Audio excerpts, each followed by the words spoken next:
Saya uh, membina narapidana itu, Pak, kita pakai hati, Pak. Orang-orang yang hilang dampak dari pembinaan itu, dia loss of heterosexual relationship, loss of liberty, loss of God and deficits. Jadi mereka itu hilang keamanannya, kasih sayang keluarga, hubungan seksualnya. Jadi kita mengayomi mereka dengan hati, Pak. Jadi kalau kita sentuh hatinya dengan pembinaan, ya, kita sentuh hatinya dengan tidak ada kekerasan, tidak ada pungli, lapas itu akan aman-aman saja. Sehari pun tidak pernah saya tinggalkan kantor ini. Saya masih optimis dia berubah, tetapi Allah mengambilnya lebih cepat. Tapi tinggal beberapa bulan lagi, April dia bebas. Harusnya saya bisa melepas dia, mengantar dia ke keluarga.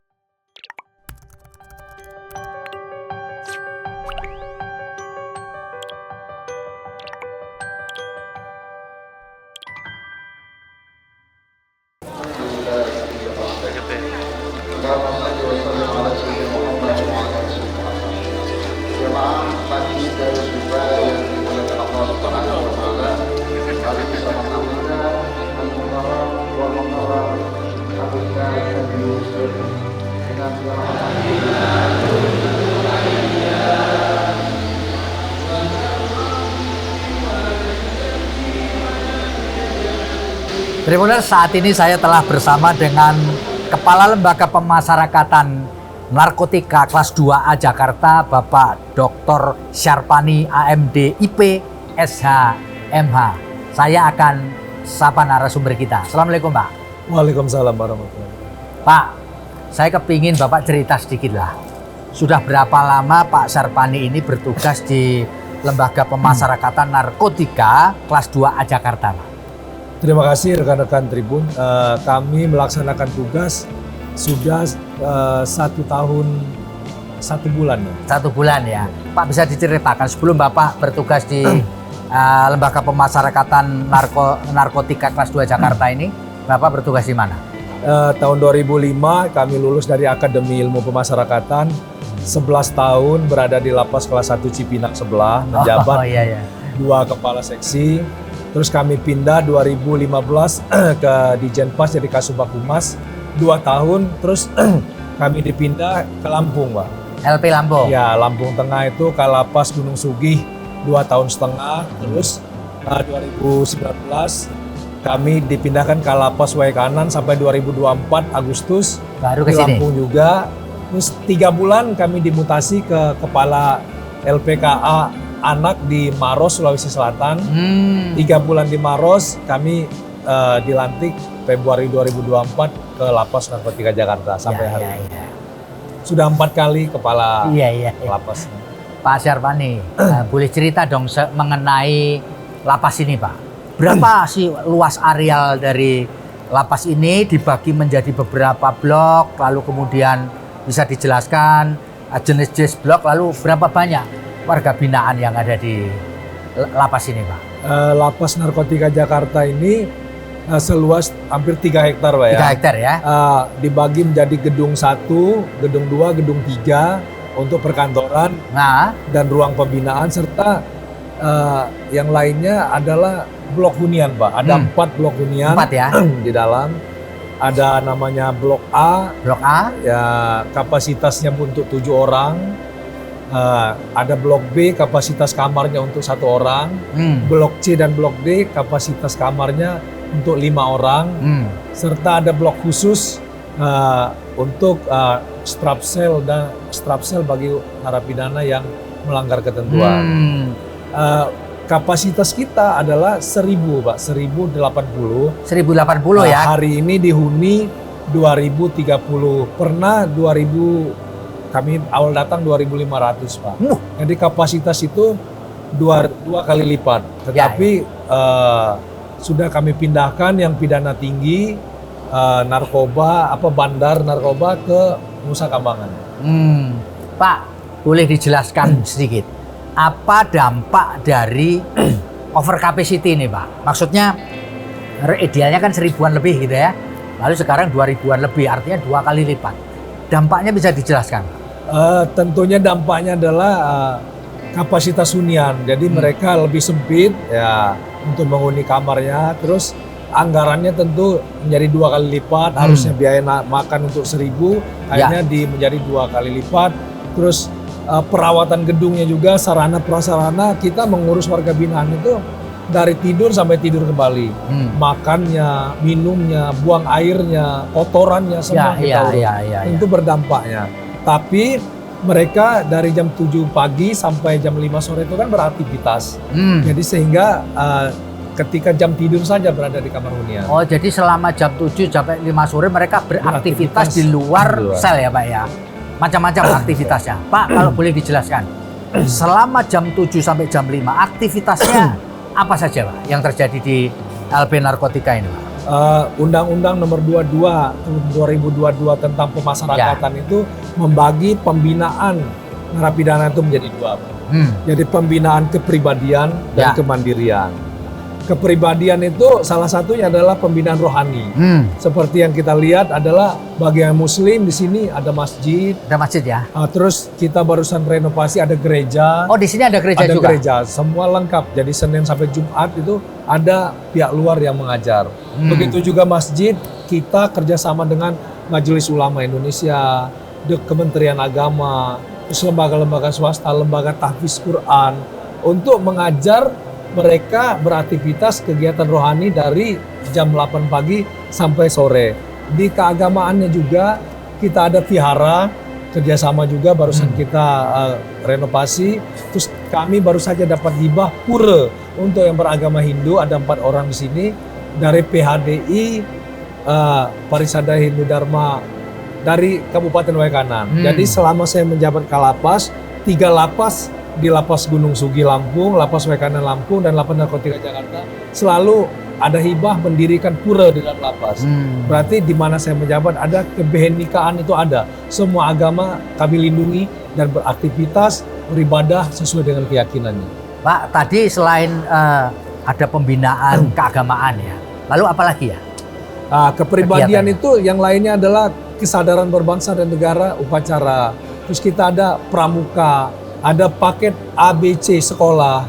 Oh, ada paket ABC-nya juga ya. Terus ada terapi untuk narkoba di sini, kita menyiapkan ada rehabilitasi kerjasama dengan BNN dan Kementerian Kesehatan dan instansi terkait yang sudah pakem karena ini lapas narkotika sudah berjalan sebelum kami juga sudah berjalan.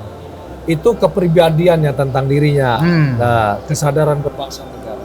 Terus ada pembinaan yang kedua dalam undang-undang itu dijelaskan tentang kemandirian, Pak.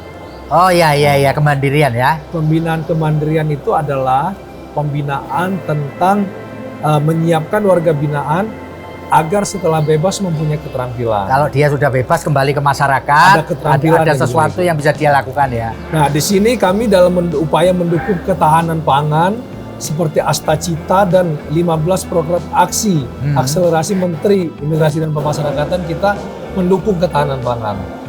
Lapas Narkotika Jakarta itu ada budidaya peternakan ikan ya. Ikan lele di komplek ini. Di luar, Pak. Oh, di luar. Untuk ngecek ada telurnya apa enggak? Ya, Pak, betul, Pak. Jadi yang penting Terus ada maggot. Terus di dalam ini kita ada industri garment, Pak. yang mencetak pakaian kebutuhan narapidana, baju-baju narapidana dari beberapa lapas. Yang bikin mereka sendiri. Warga binaan kerjanya yang perusahaannya dari pihak luar, Pak. Oh, artinya yang ngerjain mereka? Warga binaan, Pak. Ada di kegiatan kerja. Terus kita ada juga butik, Pak. Jadi ada butik kerjasama di luar. Julie Cultures itu memperkerjakan warga binaan untuk menjual hasil karyanya, pakaian-pakaian itu ada galerinya di daerah Panwati Blok M. Terus kita juga ada roti bakery, Pak, kerjasama dengan pihak ketiga yang memproduksi bakery untuk kebutuhan warga binaan di dalam lapas serta dijual beberapa keluar. Ada juga cukur rambut, ada juga kita industri pembuatan papan nama, lukisan, serta cutting itu, Pak. Kita bisa membuat desain cutting dari besi itu, ada mesinnya kita di lapas narkotik. Ini semua diciptakan bekerja sama pelatihan agar setelah bebas mereka keluar mempunyai keterampilan. Oke Pak, bisa dijelaskan Pak. Kan tadi disebutkan setelah jam 5 sore sampai jam 7 pagi mereka berada di tempatnya masing-masing, di sel masing-masing. Nah sepanjang waktu itu Pak, apakah mereka boleh nonton TV atau baca buku atau apa di selnya Pak? Kalau- Apa yang boleh dan tidak boleh? Kalau malam hari di setiap blok itu kita siapkan musola, Pak. Jadi untuk sholat maghrib dan sholat isya mereka dengan pengawasan petugas bisa sholat tidak di masjid tetapi dalam Oh blok di hunian sana yang ya, dikunci. di setiap blok ya. Di situ dilanjutkan dengan ngaji, baca Al-Quran, terus ada juga hiburan TV yang ditaruh di lorong, Pak. Oh boleh nonton TV ya, mereka boleh ya? boleh nonton TV. Dari kamarnya kelihatan dari kamarnya. Jadi kalau malam memang sudah terbatas, lebih banyak kegiatan berada dalam kamar. Tetapi di sini tiap blok itu saya buat blok khusus pesantren. Nanti di lantai 2-nya itu blok khusus blok gereja. Jadi semua yang beragama Nasrani itu kami jadikan satu kamarnya, berderet satu lantai. Jadi mereka bisa ibadah di kamar masing-masing. Jadi kalau mereka nanti ini kebetulan kan bulan Ramadan Pak ya. Jadi buka puasanya di bloknya masing-masing. Di blok. Sahurnya juga begitu. Di kamar masing-masing Pak. Tapi kalau tarawih dan tadarus, tarawih kita digilir Pak. Umpamanya malam ini blok A semua ke masjid. Blok B, C dan D-nya di musola blok. Jadi tidak keluar semua. Ya. Jadi 1000 ke dalam, yang 1000 di dalam. Karena tidak muat kapasitas itu. Pak. Ya. Nah mereka tetap tarawih di blok hunian karena kami siapkan musola di setiap blok. Mereka turun semua itu Pak ke lantai dasar.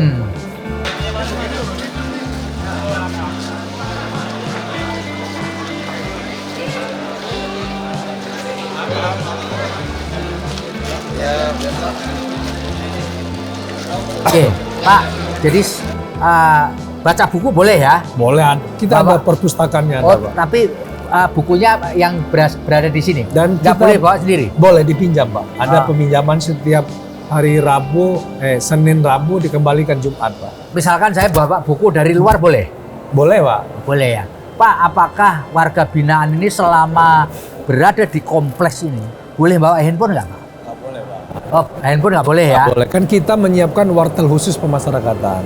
Wartel ya? Ya, jadi perintah Pak Menteri, Pak Dirjen Pemasyarakatan, Kak Kanwil bahwa kita zero tolerance terhadap narkoba dan alat komunikasi handphone. Karena cenderung disalahgunakan. Ya. Nah, hingga kita solusinya memfasilitasi dengan wartel khusus pemasyarakatan, Pak. Jadi mereka bisa ke wartel, Pak, dengan membeli vouchernya, ngisi voucher bisa nelpon. Jadi nggak boleh bawa alat komunikasi pribadi, tapi boleh menggunakan fasilitas wartel di sini beli voucher ya. Voucher ya. Nah, Langsung. untuk ngawasinya gimana Pak? Supaya mereka ini tidak menyalahgunakan fasilitas itu untuk melakukan. Kan ada itu dikontrol oleh sistem, Pak. Karena kita kerjasama dengan pihak ketiga, Pak. Jadi sistem itu yang merekam apa pembicaraan itu ada semua. Oh, ya. Dan terus ada petugas, Pak. Di depan wartel itu ada petugas lapas yang bertugas menjaga dan mengawasi. Ya. Pak, boleh cerita sedikit dong, Pak.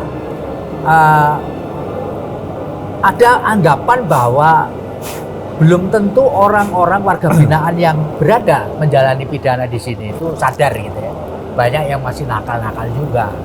Bagaimana Pak langkah yang selama ini dilakukan oleh Bapak dan staf untuk mencegah penyalahgunaan fasilitas situasi di LP narkotika ini?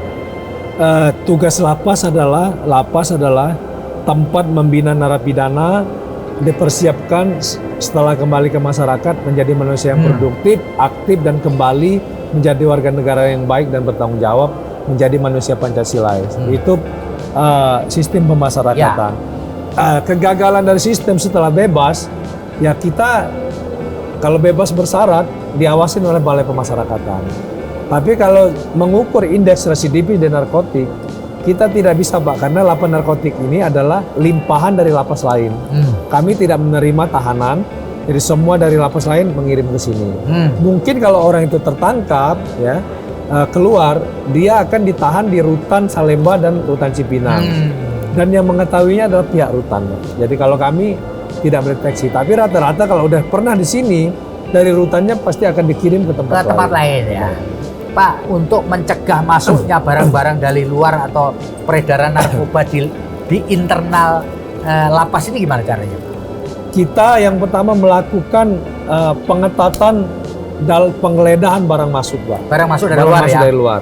Saya selama menjabat sudah 10 kali menggagalkan penyelundupan narkoba yang dimasukkan dalam alat kelamin wanita, di dalam ceker ayam, terus dimasukkan dalam nasi padang. Ada ya Pak ya? Banyak, Pak. Yang kami kalau di YouTube bisa dilihat, dan kami semua tindak petugas pengunjungnya diserahkan ke Polres.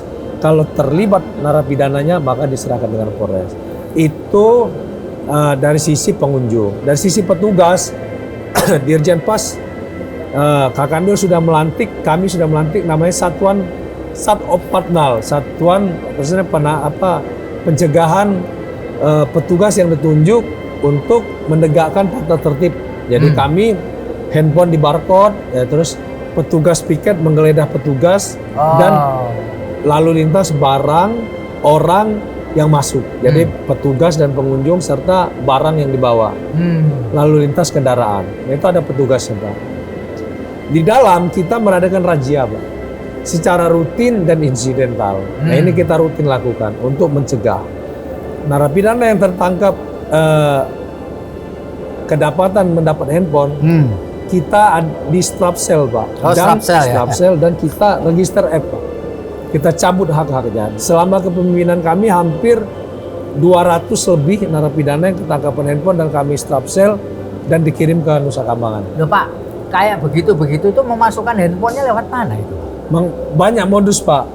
Menurut pengakuan katanya melalui ada yang pengunjung besuk lewat pengunjung. Ya pengakuan mereka bias begitu saja dan tidak terbukti, Pak. Setelah kita usut, ujung-ujungnya dari narapidana yang sudah bebas dan sebagainya. Pak, kalau boleh kita tahu, Pak. Jadi personil di sini ini petugas ya, maksudnya karyawan itu berapa banyak dan berapa dari antara mereka yang memang tugasnya melakukan pembinaan dan pengawasan? Petugas kami ada 250, sebanyak 120 yang tugas di dalam. Jadi 250 ya, berarti itu 1:10 ya Pak ya? Sekali tugas di dalam itu kan dibagi, yang di dalam blok itu kami ada 24, nanti ada yang di menara pos atas, ada yang di pintu, ada yang P2U, pintu masuk, ada yang di Wasrik, di parkiran dan garda terdepan. Jadi dibagi-bagi, Pak. Ya. Satu kali piket itu sekitar 24. Pak, Bapak kan punya pengalaman panjang selain di lapas khusus narkotika ini juga lapas umum ya Pak. Pak bisa dijelaskan sedikit Pak, bedanya nanganin warga binaan umum sama warga binaan khusus narkotika ini kayak apa Pak? Kalau di lapas narkotika itu kan mereka semua kasus narkoba, jadi pasti keinginan utama mereka itu mengkonsumsi narkoba dan mengendalikan narkoba. Jadi tantangannya lebih berat gitu Pak.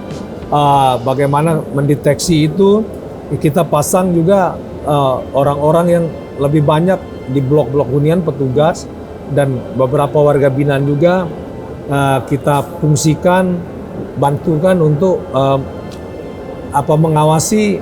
Ya kalau saya sistemnya di dalam kamar itu ya saya bagi juga, ada orang yang, jadi kalau ada dua kubu itu biasanya kubu A mengamati kubu B. Jadi mereka saling amati, nanti saling lapor itu Pak. Si A ini, si B begini, ya siapa yang benar kita. Tapi secara berkala dilakukan cek gitu ya Pak ya? Cek untuk urin atau rambut atau apa gitu?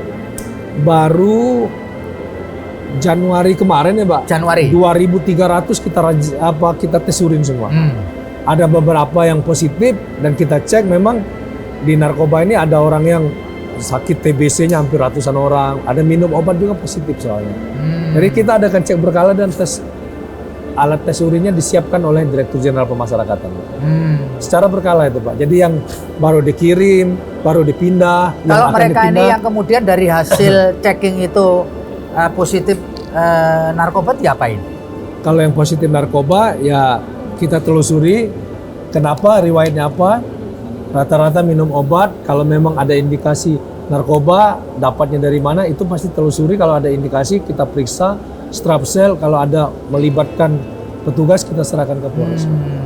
Jadi banyak modusnya ya, kita pasti bentuk tim kalau ada positif. Ya, tapi waktu Januari kemarin lumayan juga yang Ada kedapatan. beberapa saja Pak, tidak banyak.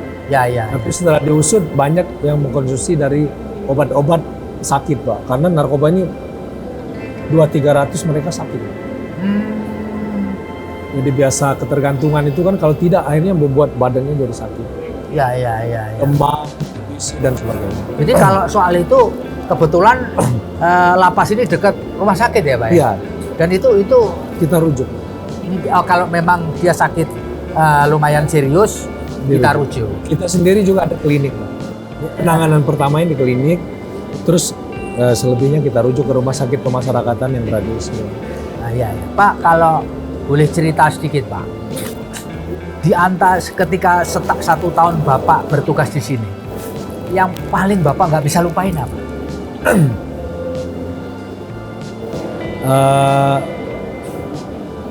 Saya membina narapidana itu Pak, kita pakai hati Pak.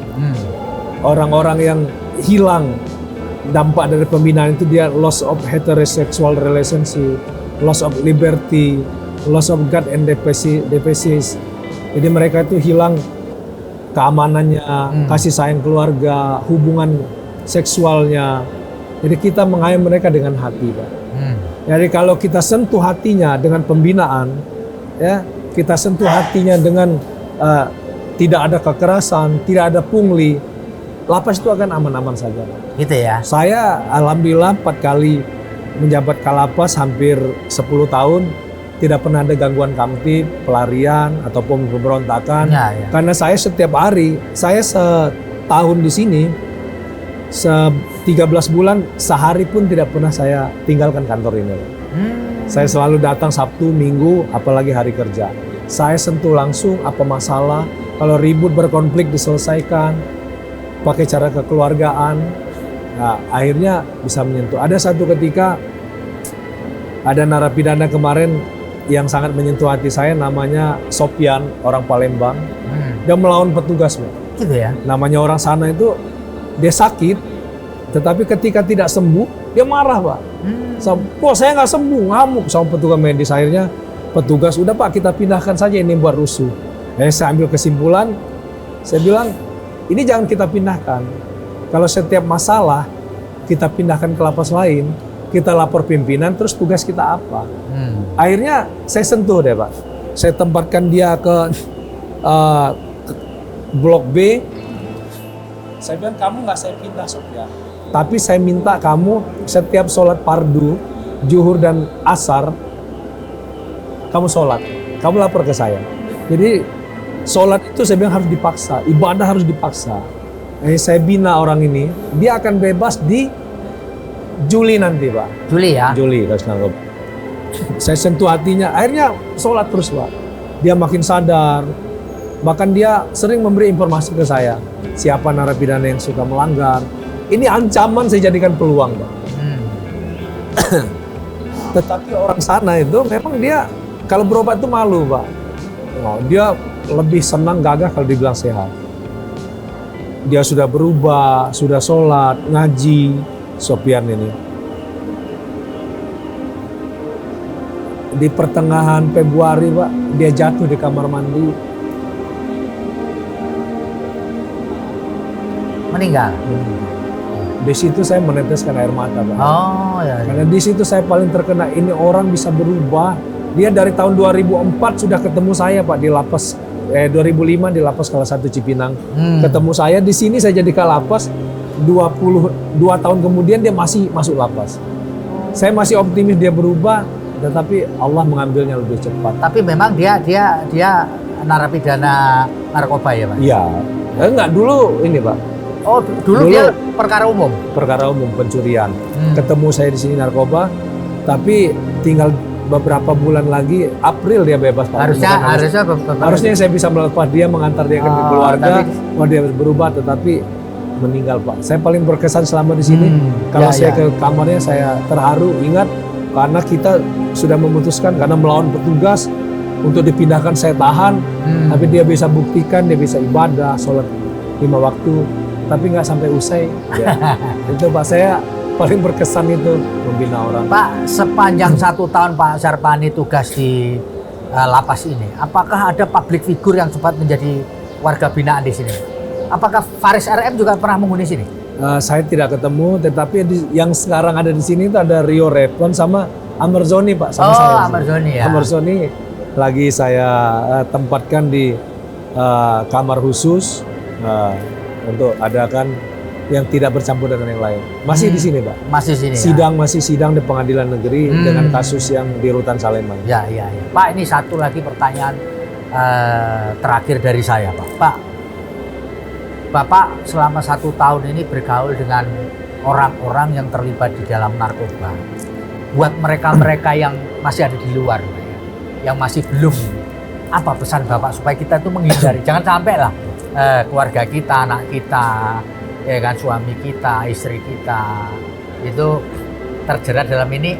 Apa pesan Bapak, saran Bapak apa?